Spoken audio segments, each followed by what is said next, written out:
बच्चों, श्रीमद् भागवत गीता महाभारत ग्रंथ जिसके रचयिता वेद व्यास जी हैं, महाभारत ग्रंथ के 18 अध्यायों में से एक भीष्म पर्व का हिस्सा है। इसमें 5000 वर्ष पूर्व कुरुक्षेत्र में जो युद्ध हुआ था, महाभारत का युद्ध कौरवों और पांडवों के बीच, उसमें श्री कृष्ण ने अर्जुन को जो उपदेश दिया वही गीता है। गीता में भी 18 अध्याय और 700 श्लोक हैं। तो उन्हीं 700 श्लोकों में से 2 श्लोक यहाँ प्रस्तुत हैं। आज हम इसी के विषय में पढ़ेंगे। बच्चों, भागवत गीता को हम ईश्वरीय वाणी कह सकते हैं, जिसमें जीवन का संपूर्ण सार छुपा हुआ है। तो आइए पढ़ते हैं गीता के 2 श्लोक। महाभारत के युद्ध में कुरुक्षेत्र के मैदान में कौरव पांडव सेनाएं युद्ध के लिए आमने सामने खड़ी हैं। बच्चों, यहाँ पर महाभारत का दृश्य प्रस्तुत किया गया है और यहाँ बताया गया है कि युद्ध के समय कौरव और पांडव सेनाएं आमने सामने युद्ध के लिए खड़ी हैं। श्री कृष्ण जी वीर अर्जुन के सारथी के रूप में हैं। सारथी का अर्थ होता है रथ चलाने वाला।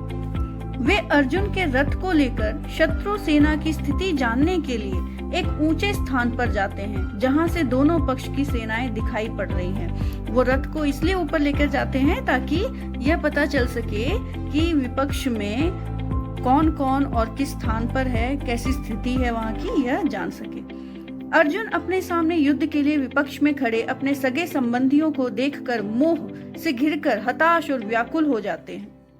अब जब अर्जुन युद्ध के लिए खड़े हैं और अपने सामने, क्योंकि कौरव जो थे, अर्जुन पांडव में से एक थे, लेकिन कौरव भी उनके सगे संबंधी ही थे, और जब उन्होंने अपने सामने युद्ध के लिए उनको खड़ा पाया तो वो मोह से घिर गए। मोह से, आसक्ति का अर्थ होता है लगाव, अपनों से आसक्ति यानी अपनों से लगाव के कारण वे घबरा गए और विचलित हो गए। वे श्री कृष्ण जी से कहते हैं कि हे केशव, मैं सब कुछ छोड़कर जंगल चला जाऊंगा, संन्यास ले लूंगा, सभी दुख झेल लूंगा, किंतु अपने सगे संबंधियों के खून से हाथ रंगकर राज सुख नहीं भोग सकता। राज सुख यानी शासन या फिर सत्ता। मैं यह युद्ध कदापि नहीं कर सकता। अर्जुन यहाँ कह रहे हैं कि मैं अपने सगे संबंधियों के रक्त से, खून से अपने हाथ रंगकर सत्ता का सुख भोगना नहीं चाहता हूँ। मैं सारे दुख झेल लूंगा, लेकिन मैं अपने अपनों पर, अपने सगे संबंधियों पर शस्त्र नहीं उठाऊंगा। श्लोक 1। श्री कृष्ण जी अर्जुन को मोह में फंसा देकर उसे कर्म का महत्व बताते हुए गीता का उपदेश देते हुए कहते हैं कि हे अर्जुन, कर्मण्येवाधिकारस्ते मा फलेषु कदाचन मा कर्मफल हेतु भूर्मा ते संगोत्स्व कर्मणि। बच्चों, इस श्लोक के माध्यम से श्री कृष्ण अर्जुन को कर्म का महत्व बताना चाहते हैं। वे उसे बताना चाहते हैं कि अभी तुम युद्ध भूमि में खड़े हो, कुरुक्षेत्र में खड़े हो, और इस समय तुम्हारा केवल और केवल यही धर्म, यही कर्म है कि तुम्हें युद्ध करना चाहिए। तो यहाँ पर कर्म के महत्व को बताते हुए उन्होंने कहा। और श्लोक में देखिए, श्लोक के का जो शाब्दिक अर्थ पहले हम लोग जान लेते हैं, उसके बाद हम श्लोक का अर्थ पढ़ेंगे। कर्मण्य, कर्म में ही, ते आपका, अधिकार का अर्थ जानते ही हैं, माँ का अर्थ होता है मत या नहीं, फलेषु फल में, कदाचन कभी भी, ते संगोत्स्व तुम्हारी प्रीति, कर्म फल हेतुर भूमा कर्म के फल की प्राप्ति में। अब देखिए इस श्लोक का अर्थ क्या है। इस श्लोक का अर्थ है कि मनुष्य का अधिकार केवल कर्म करने में है, उसके फल की प्राप्ति में कभी भी नहीं, कदाचन कभी भी नहीं। मां कर्म फल हेतुर्भूमा ते संगोत्स्व कर्मणि। इसका अर्थ है कि आप कर्म के फल की लालसा करने वाले मत बनिए, बल्कि आपकी प्रीति किसमें होनी चाहिए? केवल और केवल कर्म करने में होनी चाहिए। यहाँ देखिए अर्थ क्या बताया गया है। हे अर्जुन, मानव का अधिकार केवल कर्म करने में है, फल प्राप्ति में कभी नहीं है। आप कर्मों के फल की वासना वाले मत हो। वासना यानी इच्छा, लालसा। आपकी प्रीति केवल कर्म करने में हो। युद्ध के मैदान में एक क्षत्रिय का केवल यही धर्म व कर्म है कि वह शत्रु का अधिक से अधिक विनाश करे, इसलिए मोह त्याग कर युद्ध करो। तो हमने देखा कि इस श्लोक के माध्यम से श्री कृष्ण ने अर्जुन को कर्म का महत्व समझाया। अब श्लोक 2 हम लोग पढ़ेंगे।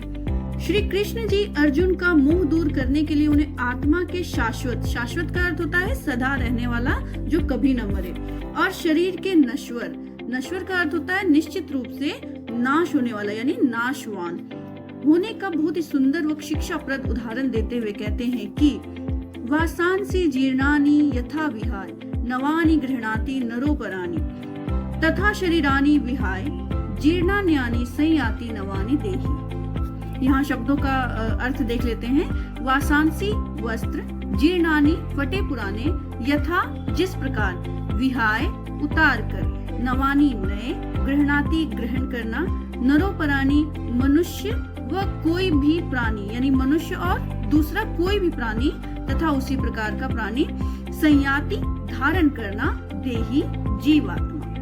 इस श्लोक के माध्यम से मुख्य रूप से यही कहा गया है कि जिस प्रकार कोई मनुष्य अपने पुराने कपड़ों को उतार कर नए कपड़े नए वस्त्र धारण कर लेता है, ठीक वैसे ही हमारी जो आत्मा है वो पुराने जीर्ण शरीर को त्याग कर नया शरीर धारण कर लेती है। कहने का अर्थ ये है कि आत्मा जो है वो अजर अमर है, आत्मा कभी नहीं मरती, केवल शरीर बदल लेती है।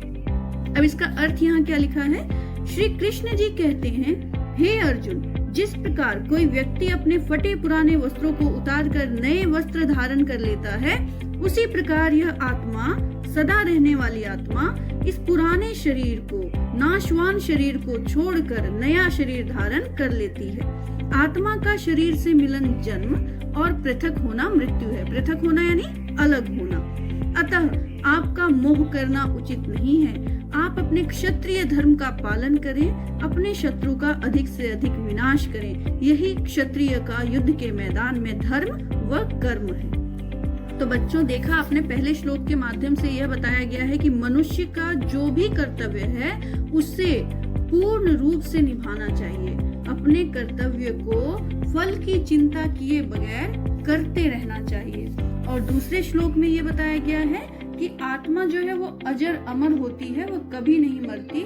मृत्यु केवल एक प्रक्रिया है जिसमें आत्मा पुराने शरीर को छोड़कर नया शरीर धारण कर लेती है।